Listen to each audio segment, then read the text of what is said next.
Bienvenidos, villeros, a este primer episodio de la nueva temporada Conjura Villera. Bienvenidos, hermanos de la caridad. Bienvenidos sean todos. Estamos aquí de regreso después de casi un año y prometiendo la tercera temporada. Que ahí viene la tercera temporada. Anexos, manicomios, drogas de diseño, soledad, cuartos de azotea. Te fuiste a la montaña. Retiros en la montaña. Pero aquí estamos, villeros, dándoles este producto artesanal. Bastante artesanal. Sin gluten. Pues sí, esta tercera temporada vamos a ir sobre temas de política. La política para el barrio ese. ¡Guau! Y vamos a hablar sobre la política. Precisamente. ¿Para qué la política? ¿Es necesaria la política? Todo es político, caray. Todo, absolutamente todo. A ver, explícanos un poco de dónde viene la política, César. No sé. Tú que eres el experto. No, para nada. Pues podemos decir que siempre ha existido, güey. Desde épocas arcaicas. ¿Qué tanto haces, Alberto? ¿Te andas del baño o qué? No, aviéntate la clásica como dice Aristóteles. Ah, ese eres tú, güey. Sí, ya estoy muy pirateado. No, mira, ya sabemos que hay muchos programas que hablan del origen de la política y bla, bla, bla, pero ¿para qué la política? O sea, realmente estamos acostumbrados también a ver que la política es para los políticos, ¿no? Yo creo que empieza desde el barrio, desde la casa, desde la gestión con tu pareja, ¿no? De el estira y afloja sobre llegar a acuerdos. Pues ahora sí que la política va desde la alcoba hasta la plaza pública. Yo siempre lo he dicho así. Ahora, retomando la cuestión de la política, dice Aristóteles, para no fallar, que la política, somos animales políticos, somos animales gregarios, animales de convivencia social. Pese a que el sistema que nos rige actualmente, que es este neoliberalismo salvaje, casi canibalesco, nos ha hecho creer que el individualismo, el hiperconsumo y el aislamiento, y que todo esto se avivó más por la cuestión de confinamiento que vivimos. En realidad somos animales muy colectivos, y lo que parte de lo que nos hizo sobrevivir fue que fuéramos seres gregarios y colectivos, porque somos una especie de monos calvos muy débiles. Yo todavía no estoy calvo. Parezco mono, obeso, pero no estoy calvo. Fíjate que yéndome yo un poco más con Dussel, como siempre. Maestro. Maestro, por favor. Tenemos que empezar. Sí, existe una individualidad, pero como te decía, desde épocas arcaicas, y tú lo mencionaste también, somos un colectivo, un grupo. Siempre estamos, digamos, en manada. Y la cuestión política, que también en la modernidad se transformó al Estado y a las instituciones y todo esto, la delegación del poder, viene desde la necesidad de alimentarnos, de sobrevivir. Y hasta para alimentarnos, y me refiero a ti cuando decías en los primeros episodios que teníamos desde que íbamos a cazar al mamut, teníamos que organizarnos, ¿no? Había que hacer acuerdos y también entender que el poder de la voluntad, o sea, estoy hablando del poder como voluntad, y la voluntad de vivir, sobrevivir. Entonces, la voluntad es ese poder de sobrevivir, y con el tiempo y conforme iba creciendo la civilización, teníamos también la necesidad de formar, digamos, consensos, reglas, y desde ahí empieza lo político. Pensaba que la sobrevivencia de nosotros se había dado por que había un monolito negro que nos hizo sobrevivir como especie. Ah, no, pero no, ¿verdad? Esa es Odisea. No, Kubrick. No, ya hablando en serio, la organización social permitió nuestra sobrevivencia. ¿Por qué? Porque cuando digo que somos monos calvos débiles, pienso que había grandes depredadores que nos pudieron acabar, y como si, o sea, que nosotros estemos aquí hablando de política, creo que es un milagro de nuestra especie, porque somos una especie completamente débil, y la clave de todo esto fue la organización que nos permitió saber qué hacer, utilizar el fuego, organizarnos en torno a la fogata, buscar cuevas, lo que tú comentas del alimento como sobrevivencia. Entonces hemos decidido en esta temporada hablar de política. Vienen puros episodios sobre política, lo que comentaba César de política para dummies, política para principiantes, política para no ser pateado por los granaderos, política para no ser golpeado por los granaderos, política para ser golpeado por los granaderos también. Entonces básicamente este primer episodio va encaminado a decir ¿para qué carajos? ¿Qué es la política? ¿Para qué sirve la política? ¿Y por qué la política? ¿Qué es la política? Ahorita estamos hablando a grandes rasgos que es algo que nos da, que viene en nosotros, que nos permitió la organización, el colectivo, los pequeños colectivos de 15, 20 seres humanos que se protegían de los grandes depredadores.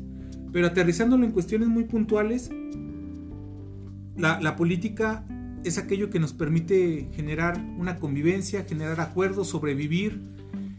Y para allá vamos encaminados, lo vamos a aterrizar pues ahora sí que en el barrio, en cuestiones también de política nacional y en la praxis política, ¿no? Esta idea de praxis de hacer esos pequeños, grandes cambios en nuestra vida cotidiana. De hecho, este podcast artesanal paupérrimo, con recursos técnicos paupérrimos y después de crisis de precariado que tenemos nosotros, viene y es una cuestión de lo teníamos que hacer por una cuestión de terapia. De hecho, a César se lo recomendaron en el anexo, a mí en el manicomio. Vayan y graben su podcast, lo necesitan. Entonces aquí nos tienen, pero también por una cuestión de praxis social, villeros. A lo mejor llegamos a 5 personas, no nos importa. Lo que nos importa es dejar un mensaje como botella perdida, un audio perdido en el océano de YouTube o de cualquier streaming, y que llegue a quien tenga que llegar. Entonces arrancamos. ¿Para qué la política, César? Pues principalmente, como ya le dijimos, o sea, somos bastante reiterativos por lo que veo. Llegar a acuerdos, consensos. Así es. Para lograr construir, ¿no? Debemos de ver que también se construye a través de la organización. ¿Construir qué? Beneficios para la comunidad, satisfacer necesidades, y esto es en lo más abstracto, digamos, ¿no? En la casa, en la comunidad, desde una parte más abstracta, el construir, el entender al otro, el llevarlo a cumplir, a satisfacer necesidades, ¿no? Básicas. Y las necesidades básicas, digo, regresa Dussel en esta parte política de que es lo que conocemos, ¿no? El alimento, vestido y un hogar. Sí, muchas veces hay una desconexión muy grande entre la política o la idea que nos vende la clase dirigente. Hay un cortocircuito entre lo que nos vende la clase dirigente y lo que entendemos los artesanos, los comerciantes, o sea, toda la demás sociedad. ¿Por qué hay este cortocircuito? Porque muchas veces lo peor que se puede hacer es dejarle la política a la clase política. ¿Por qué? Porque la política es algo que nos atañe a todos y que es algo que se ha dejado de hacer, la cuestión de las asambleas, esta cuestión de participativa asamblearia, que se tendría que dar en los trabajos, se tendría que dar en tu misma casa, se tendría que dar prácticamente en cualquier reunión, y que por una cuestión de dinámica social se ha dejado de hacer, y básicamente es lo que digan los que están organizando, que regularmente es una clase que no busca el bien común, de ahí la palabra de comunidad, una común unidad. ¿Cuál es esa unidad? Más bien, ¿qué es eso que nos une para un bien común? Pues sería, vamos a suponer que somos monos calvos en las cavernas, pues sobrevivir, ¿no? Como se pueda sobrevivir. Ahorita socialmente, ¿qué es ese bien común? Pues también sobrevivir. Vamos a suponer, poniendo un ejemplo concreto de los trabajadores, sería pues buscar que tu patrón no te tenga la bota en el cuello, que si pides vacaciones te den vacaciones, que si buscar una mejora en salario, etcétera, ¿no? Por poner ejemplos concretos y definidos. Lo que comentaba César, en los matrimonios pues, también se hacen negociaciones, en la crianza de los hijos también hay política, también hay toda esta cuestión y que también lo vamos a abordar, una retórica política, también la hay. Entonces en todos los ámbitos se hace, pero ¿qué sucede? Que los grandes medios de comunicación, la clase política, la clase financiera y la élite nos han dicho, pues la política está desconectada de su vida. Ustedes nada más vayan a la plaza comercial o nada más trabajen turnos extras, duerman, vean Netflix. O cuando requerimos nada más y ya. Su voto, ¿no? Ajá, y cada 3 o 6 años vayan a votar. Nos vemos. Y ya. Y todo el demás resto nosotros nos encargamos y ustedes sigan pasivos siendo un recipiente y mucha gente pues vive y hace así política. Exacto. Dentro de eso, en la cuestión política moderna, pues ya están las instituciones, ¿no? Porque de lo micro que es, digamos, la casa, la comunidad, pues como comunidad vas creciendo y esto después se convierte en una delegación o un municipio, un estado y posteriormente un país. Ahí ya hay una necesidad también de delegar lo que llamamos el poder, ¿no? Porque también la política siempre se nos ha definido como la búsqueda del poder. Y pues bueno, ya conocemos más o menos los conceptos de Foucault, de que el poder se ejerce y quienes lo ejercen. Pero bueno, retomando lo de Dussel, el poder como voluntad de sobrevivencia, como lo que mencionábamos, cubrir esas necesidades básicas, ok, desde tu perspectiva, desde tu individualidad, que es tu alimento, tu vestido y tu casa. Cuando ya tienes una familia, pues bueno, en comunidad lo busca y posteriormente va creciendo a nivel, ¿no? de comunidad. Entonces llega un punto en el que, digamos, esta voluntad de sobrevivencia o estas necesidades, este poder del pueblo, de la gente, el poder que es realmente donde debe de radicar también, que bueno, no, es que el poder es el que es el más fuerte, el poder es del que lo ejerce. Bueno, esos son conceptos que posteriormente igual los abordamos, pero que realmente dice Dussel, no, el poder es voluntad de sobrevivir y por lo mismo reside en el individuo, en cada individuo y en la comunidad. Entonces, cuando llega una necesidad más grande, que bueno, digamos que este poder, aquí Dussel lo llama en la comunidad es la potentía, llega un momento en el que, bueno, necesitas delegarlo, no porque no quieras hacerte cargo de eso, sino hay cuestiones de comunidad más grandes, como una nación. ¿Sí me sigues? Claro que sí. Bueno, entonces, cuando ya estamos, claro que sí, Rosarín. Cuando ya estamos en ese nivel, pues el poder, digamos, ese consenso, ante un consenso, o sea, la gente, como tú dices, no como los que ahora sí se siguen haciendo en el trabajo o en las escuelas, pero como tú dices, más bien es una cuestión de autoritarismo, de que ciertos personajes que buscan un beneficio propio se hacen de esta voz, pero no gente. Nosotros en comunidad todos tenemos el mismo nivel participativo y el mismo poder, todos. Entonces, en consenso, todos buscamos una problemática o algo que necesita la comunidad o tenga la comunidad y la solución, pero entre todos. Y después, en consenso, todos lo que hacemos es delegar o decimos, bueno, lo que necesitamos es esto. Y ahí ya instituimos la potestad, que digamos que posteriormente pasan a ser las instituciones. Pero estas instituciones, en teoría, deberían ser la voluntad constituida precisamente por el hecho de la comunidad, que es la potentía. Entonces, eso es más o menos también la manera en que van surgiendo las instituciones a nivel macro y de cómo el gobernador está ahí, o el gobernante, o a quien se le delega una responsabilidad, que eso es lo que debería de ser un político, que es el poder delegado. Entonces, pero eso sigue siendo el poder del pueblo. Y aquí retoma esa frase muy famosa de allá por los 90 en la selva chiapaneca, sobre lo que es mandar obedeciendo. Es decir, que no caiga este poder fetichizado. Quien se le ha delegado el poder, o sí, el poder, esta voluntad del pueblo, no debe de olvidar que él ya no está ejerciendo, que él no ejerce ese poder, sino que él ha sido delegado por el pueblo. Y él tiene que, de cierta manera, seguir sirviendo al pueblo. Cosa que actualmente la clase política no es así. Es interés propio. Sí, la clase política va por sus propios intereses de grupo.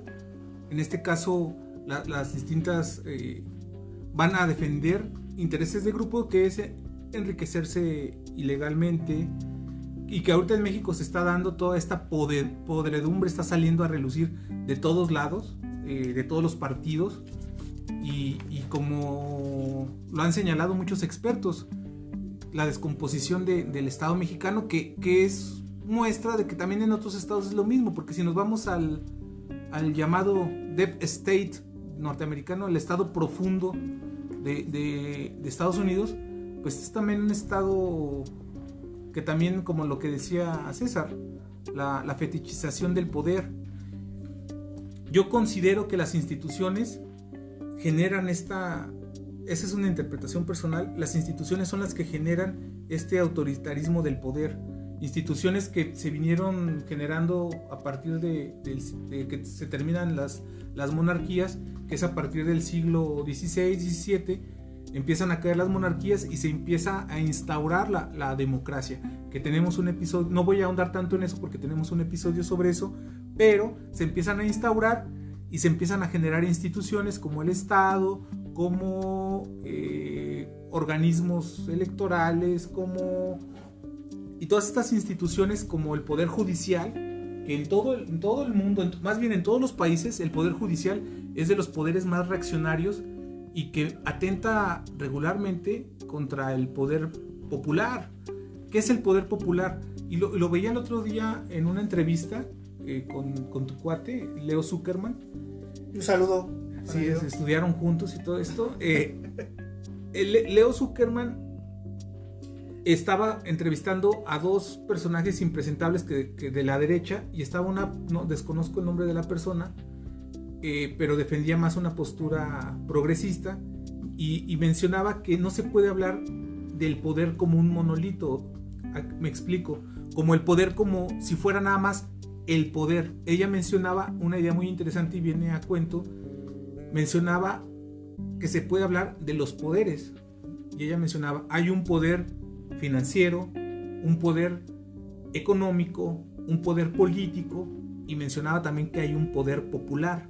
¿Cuál es este poder popular? Cuando de manera genuina, auténtica, las personas que están en su colonia, en su barrio, dicen, ¿sabes qué? Pues no tenemos agua, no tenemos luz, y vienen los del municipio, nada más viene aquí la policía a golpearnos, etcétera, y se organizan y empiezan a generar. Así surgió una de las ciudades más conocidas de Ciudad de México, que es Nezahualcóyotl. Empezó también con una organización barrial, y empezaron porque era un pantano, Nezahualcóyotl era un pantano, y empezaron a generar una lucha popular para beneficiar al barrio, a la colonia. Pongo este ejemplo concreto porque esto ayuda a entender cómo este poder popular muchas veces es acallado por los grandes medios de comunicación, o los que yo denomino los medios corporativos de comunicación, porque por fortuna ya hay medios alternativos, o hay más o menos, en YouTube o en páginas web, donde se han generado otras voces, pero los grandes medios corporativos, junto con el poder judicial, junto con con otros poderes económicos, financieros, pues regularmente no están con las necesidades de la comunidad, del pueblo. No lo están con sus intereses y están buscando acrecentar su poder. Sí, retomando lo que mencionabas sobre estas instituciones corruptas, al diablo con sus instituciones. ¿Qué dijiste? Una frase muy famosa también.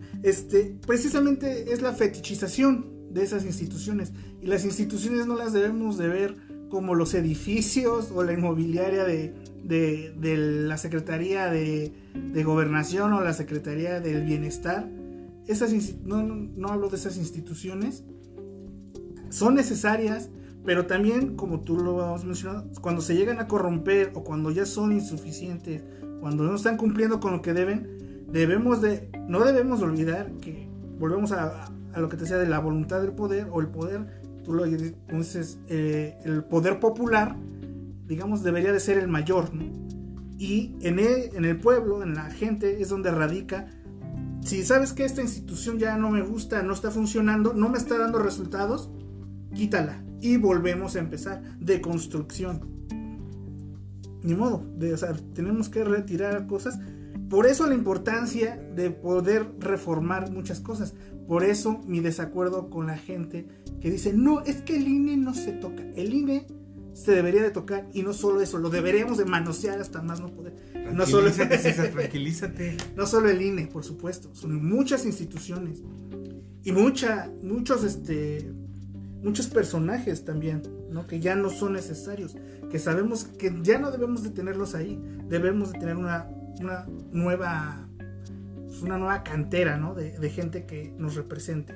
No se necesita ser político solamente para ser quien haga este tipo de cosas.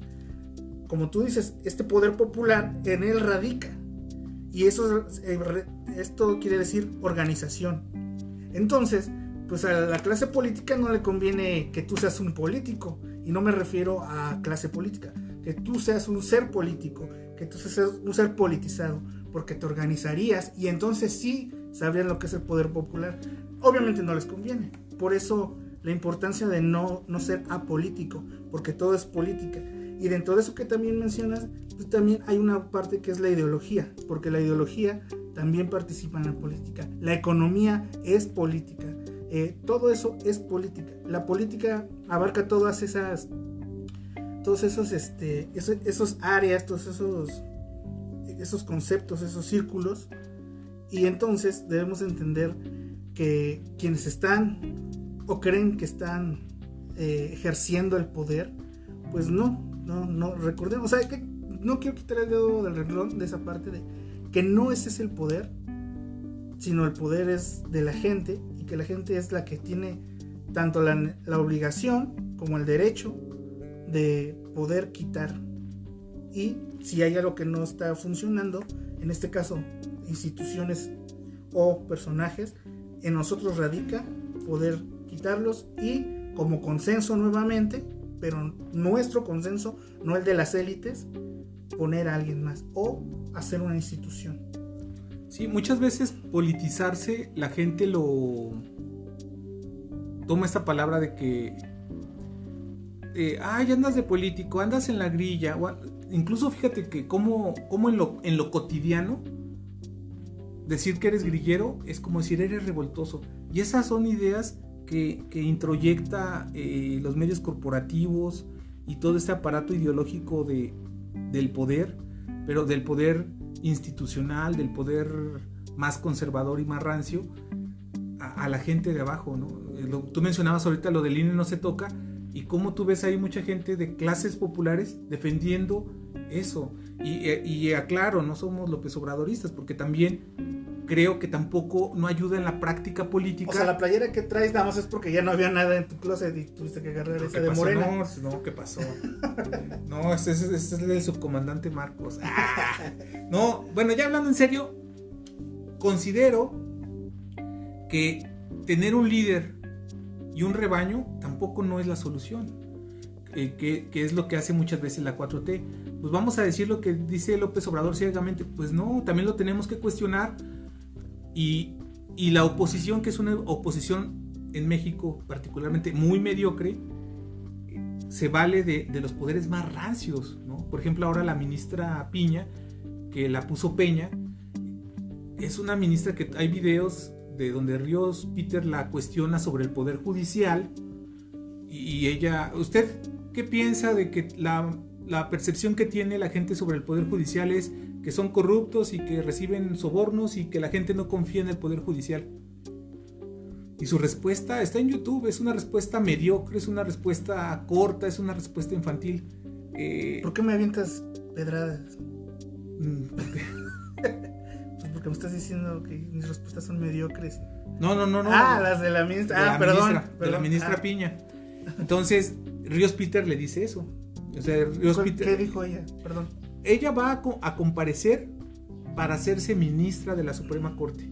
El video es del 2015, más o menos. Ajá. Y en la comparecencia está Ríos Peter, que como representando al Poder Legislativo, le empieza a cuestionar sobre el Poder Judicial y si fuera una especie de sinodal, y la vemos tartamudear, respuestas mediocres, se va por la tangente, respuestas muy secas, y te das cuenta cómo el Poder Judicial es un poder altamente reaccionario y donde regularmente responden a los intereses de grupo que ya hemos señalado. Pero regresando a la idea de la politización, que es una cuestión esencial de este episodio, muchas veces la banda tiene la idea de que ser grillero es nada más hacerla de emoción a lo tonto, y no es así. Politizarse tendría que ser organizarse para buscar transformaciones en tu ámbito cotidiano, en tu ámbito cercano, lo que mencionamos, en tu colonia, con tu familia, con tus amigos, en tu trabajo. Muchas veces, por ejemplo, y es algo que tenemos que abordar, ya sea en esta temporada o en la que sigue, dirán los villeros cabuleando, cábulas, si se tardaron un año en grabar la tercera temporada, pero este trabajo es de resistencia. Nosotros dentro de somos precariados, y este podcast artesanal busca resistir, pero uno de los ámbitos más reaccionarios políticamente hablando es el plano laboral. Muchas familias también son centros de casi de tipo cerezos, ¿no? O sea, parecen centros de readaptación social. Muchas familias, los trabajos son trabajos totalmente piramidales, y entonces todo este tipo de a la gente tienes a un López Dóriga en la televisión, tienes a unos jefes represores que no te dejan participar. En tu casa también tuviste una educación, pues lamentablemente la persona que sale de todo eso es una carambola de tres bandas que no va a tener, siempre va a estar respondiendo a un autoritarismo que muchas veces puede ser el de tu casa, el de tu trabajo, o el de tu familia, la sociedad, o el de la televisión, o el de la clase política, el empresarial. Entonces se trata de romper ese esquema con la praxis política, ¿no? Es difícil, nosotros no somos ingenuos, no con este episodio vamos a generar el cambio social, pero creo que sí se tienen que hacer acciones concretas para generar algo, y como nosotros les decimos, con que lleguemos a 2, 3 y más adelante vengan acciones concretas de generar una praxis política, pues ya nos damos por servidos, porque sí esta tormenta es una tormenta apestosa lo que estamos viviendo tanto en México como en el mundo, de una apatía política, de la cuestión del precariado, de inflaciones, de evaluaciones. El algoritmo también ha venido a generar una polarización tremenda, no solamente en México. Tú ves a Perú con el autogolpe que llamaron los medios de comunicación como el autogolpe.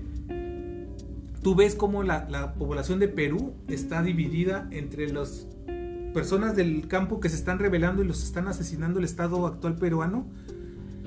Lo vemos aquí en México, lo vemos en Estados Unidos entre los demócratas y los republicanos, lo vemos en muchas latitudes de que la polarización está generando.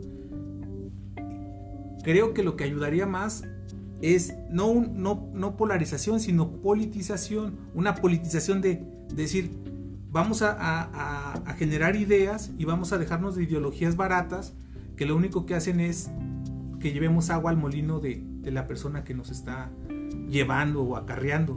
Por eso la importancia también que mencionabas sobre que los líderes no son como que la solución ni la mejor vía, ¿no?, de lo que es la politización o la política. ¿Por qué? Porque son individuos que simplemente surgen para no la mayoría, ¿no? O más bien la mayoría, no todos iba a decir.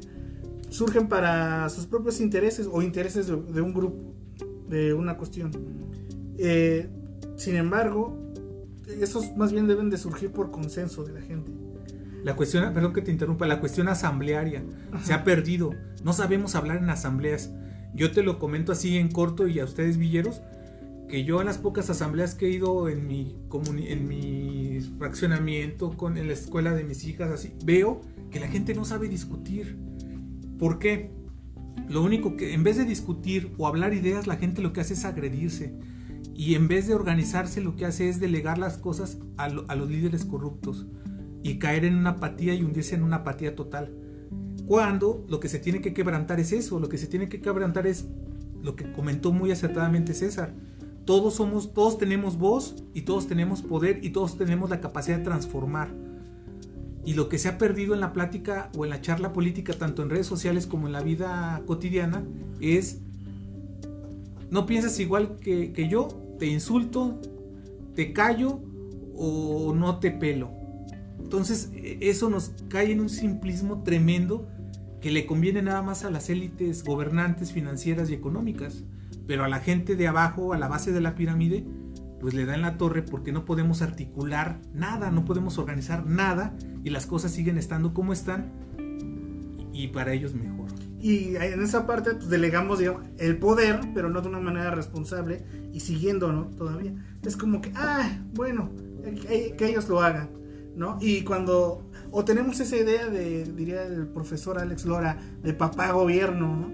¿Qué diría papá gobierno? Porque creemos que las cosas nos van a llegar, ¿no? Del Estado. Pues es que es el Estado el que me tiene que proveer es que es el Estado que nos... ¿Quién les pagaría sus viajes, sus chelas? Exactamente, de hecho. Entonces también debemos entender eso, que realmente no debemos... Hasta tos mediocre. Del coraje. Bueno. No, de hacerle... no, y todavía le haces... No, que no debes de esperar nada de ellos, de la clase política. Cuando algo no funciona, está en nosotros, como tú dices, organizarnos y de construir lo que está mal. Entonces, y si vuelves y bueno, sobre prueba y error, y si vemos que otra vez algo está mal, pues volverlo a intentar, ¿no? O sea, no, tampoco es como que esta parte de, ya sabemos que cada 6 años es lo mismo.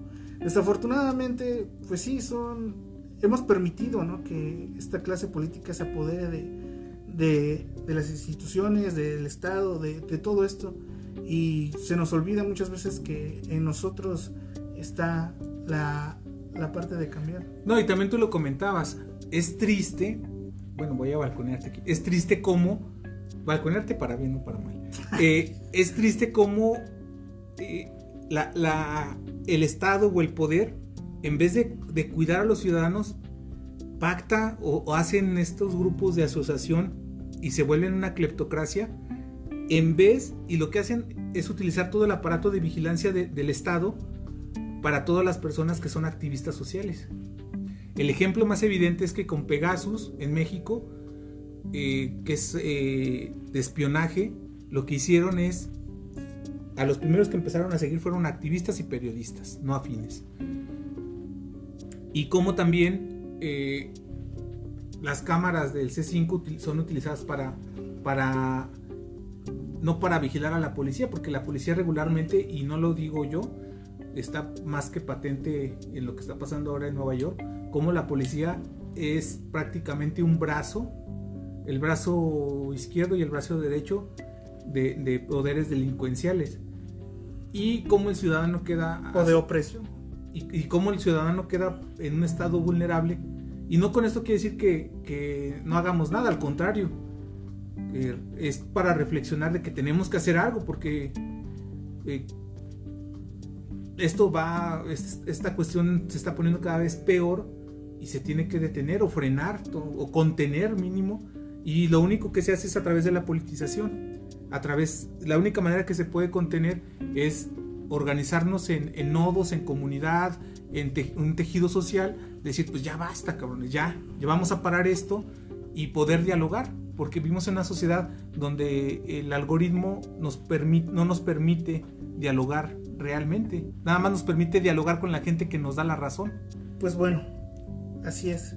Como conclusión de mi parte, solo podría decir que debemos aprender, como tú dices, a volver a las asambleas, a dialogar, a ver por un bienestar común, no solo el propio, cubrir las necesidades de comunidad.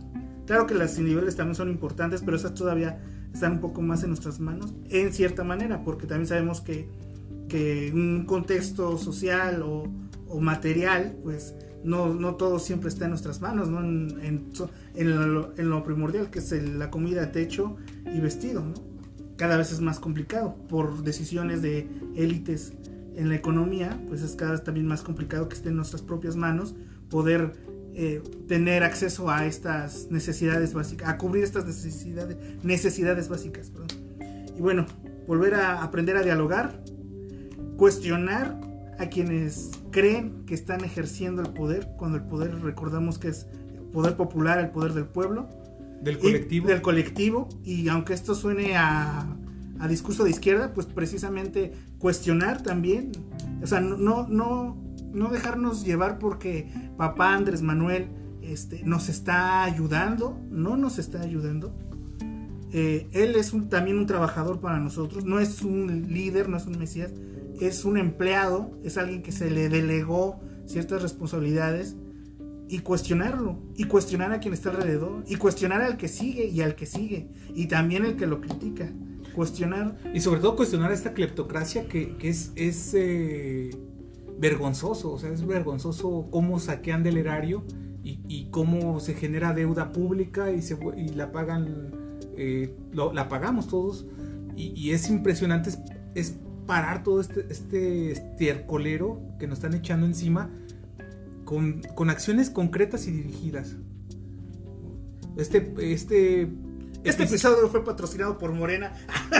Este episodio fue patrocinado por el Consejo Coordinador Empresarial, la voz de las empresas. No, al contrario. De hecho, si nos escuchara la voz de las empresas dirían, no saben ni de lo que hablan. Y no sabemos, pero tenemos noción. No, y lo poco Creo. o mucho que sabemos, pues es compartirlo con la banda. Y también, pues que nos dejen ahí comentarios en... Sí, constructivos, o sea, no importa que o destructivos. También, esos son más constructivos todavía. Y denle like y apriétenle la campanita y todo eso, pues sí nos ayudaría.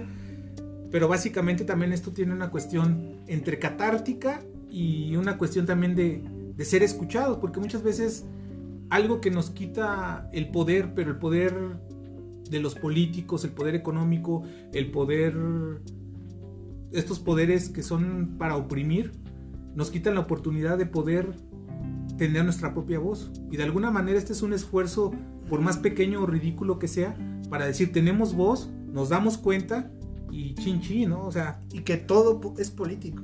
Todo es político. La economía, tu ideología, todo. Ir a jugar al campo llanero y cotorrear con los compas y a ver quién está en la defensa. Esas tertulias estás hablando política, estás generando consensos para ver quién va a ir por el próximo cartón. Exacto. Pues sería todo, villeros, de este primer episodio. Vienen más episodios de esta temporada, todos encaminados a la praxis política, la política en el barrio, política para principiantes, y también nos educamos a nosotros mismos. Pues toda esta cuestión, esta temporada va para allá. Este es el primer episodio de más. Y pues ya con que se suscriban y nos digan cuánto nos odian, ya nos damos por servidos. Y corre y se queda. Va.